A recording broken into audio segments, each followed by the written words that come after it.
Здравейте!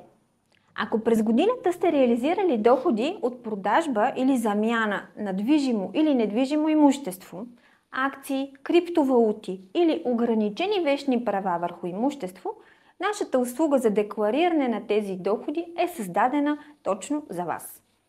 Доходът, който сте реализирали, се намалява с 10% нормативно признати разходи, като те се приспадат от разликата между продажната цена и цената на придобиване.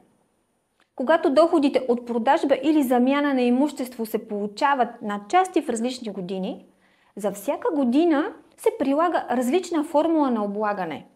Особености има и при продажбата на антикварни предмети, където не се приспадат нормативно признати разходи. Доходите от криптовалути подлежат на облагане в момента на продажба и реализиране на печалба. Нашата услуга ще ви помогне да подадете годишната си данъчна декларация коректно и на време.